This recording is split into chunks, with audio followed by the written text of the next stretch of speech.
And what if I told you that the main reason for your emotional suffering is that you never choose yourself? You've spent years putting others first, always available, always ready to help. Your phone rings, someone needs you. Without even thinking, you drop everything and rush to their aid. Once again, Carl Jung showed us that forgetting ourselves to please others is not a sign of love, but a slow process of self-destruction. But there is a way out. And in this video, you'll understand why ignoring your individuality keeps you trapped in suffering, and how to break free from this vicious cycle before it's too late.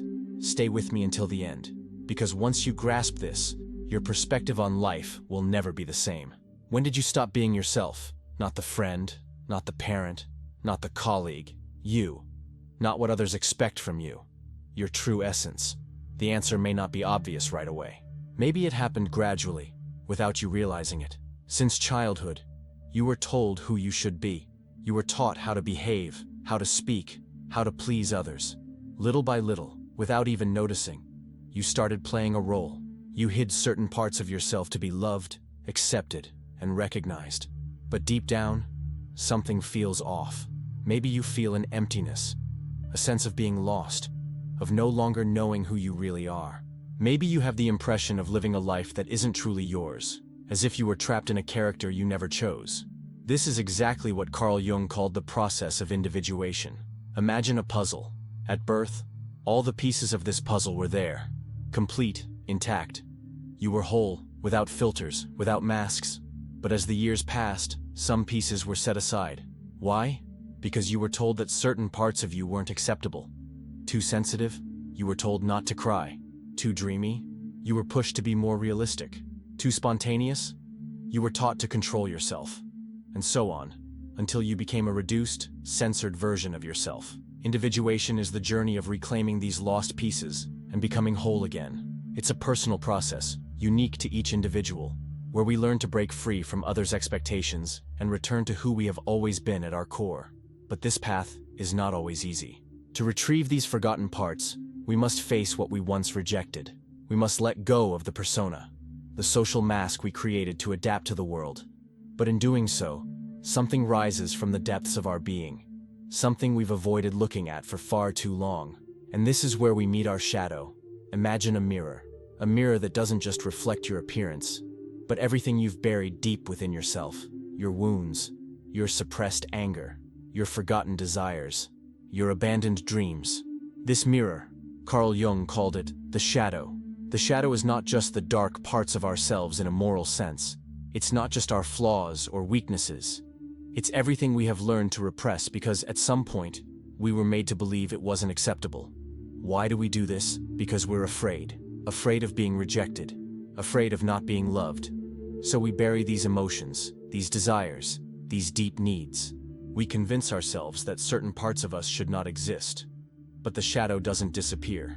It continues to exist, hidden in the unconscious, and it manifests through our daily struggles.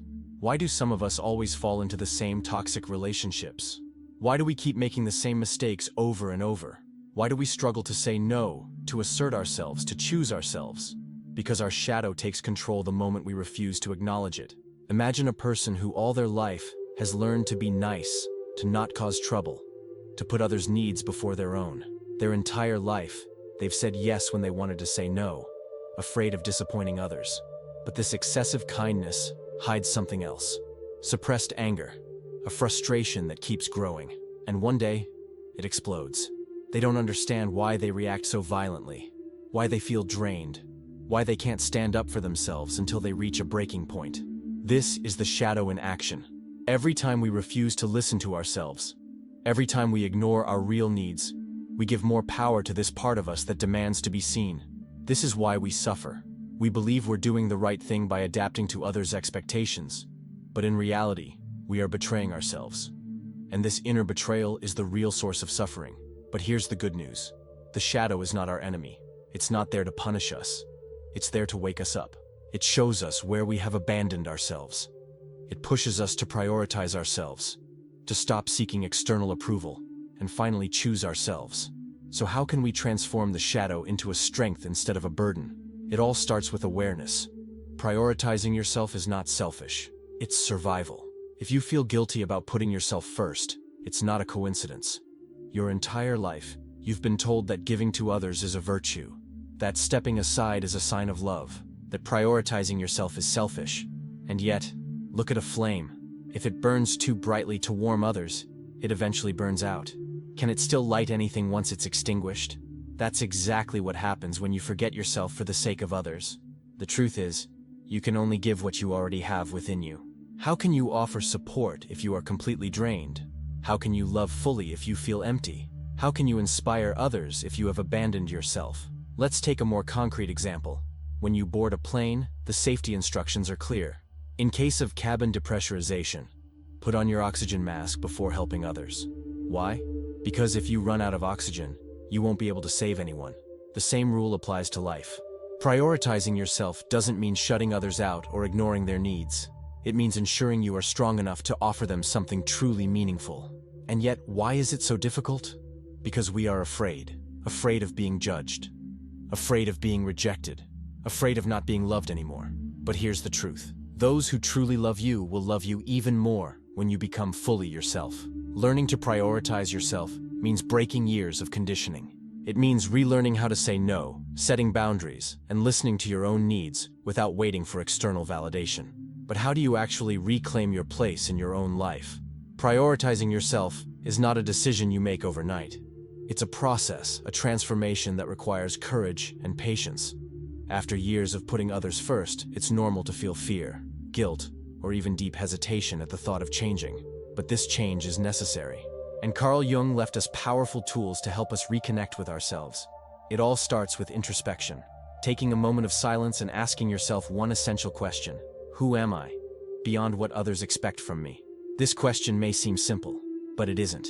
It can awaken buried emotions, forgotten memories. Answering it means being willing to face the parts of yourself that have been set aside for too long. One of the most effective ways to do this is introspective writing. Take a journal and write without filters, without judgment, everything that crosses your mind. Your fears, your desires, your frustrations.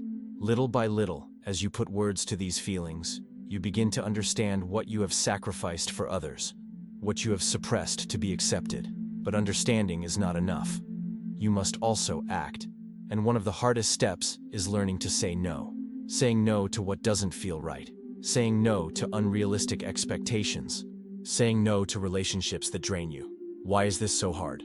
Because we were taught that saying no is wrong. Since childhood, we've been conditioned to believe that refusing something means disappointing others, being ungrateful, or risking rejection. So, we say yes.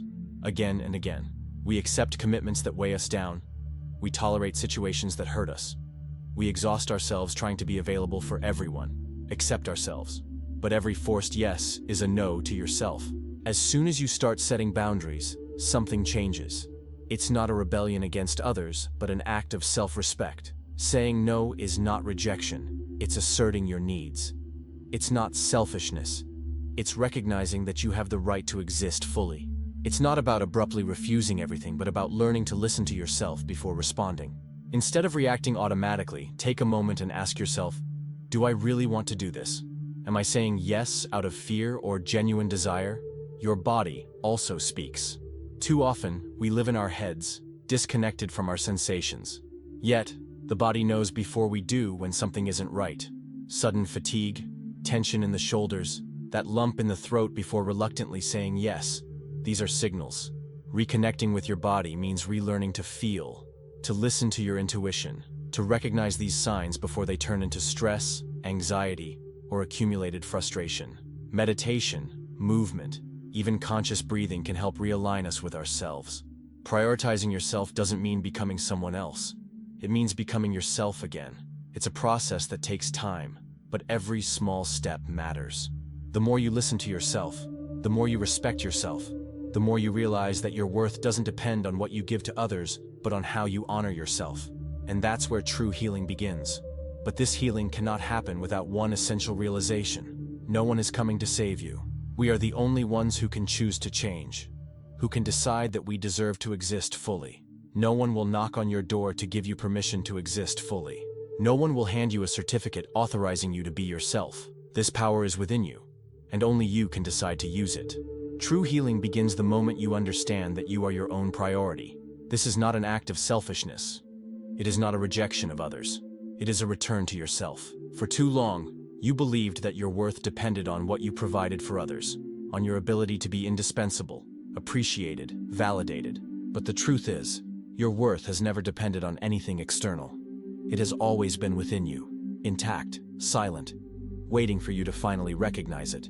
There will be resistance. There will be moments of doubt. Some people around you may not understand your transformation. They may even try to pull you back into the role you once played so well. But this is not their journey. It's yours. And only you can decide to see it through. Throughout this video, we have explored why learning to prioritize yourself is essential to emotional healing. We have seen how we were conditioned to forget ourselves, to say yes when we wanted to say no, to wear masks to be accepted. But in doing so, we left precious parts of ourselves in the shadows. Carl Jung showed us that true transformation begins when we accept ourselves in our entirety, including the parts we have repressed. Individuation is about reclaiming our inner wholeness, stopping the cycle of living for others' expectations, and finally choosing to live fully. This requires introspection, listening to our emotions, setting boundaries, and saying no without guilt. It is not an act of selfishness. It is an act of survival and self-respect. Prioritizing yourself means understanding that we can only give to others what we have first nurtured within ourselves. So today, I invite you to apply these insights. Take a moment to ask yourself this essential question: what do I truly want? And most importantly, dare to listen to the answer, because that is where true healing begins. If this video resonated with you, feel free to subscribe to the channel and turn on notifications so you don't miss upcoming content on personal growth and deep psychology. And if you've stayed until the end, leave a comment with the phrase, "I finally choose to exist," to show that you are ready to prioritize yourself. See you soon, and above all, dare to be yourself.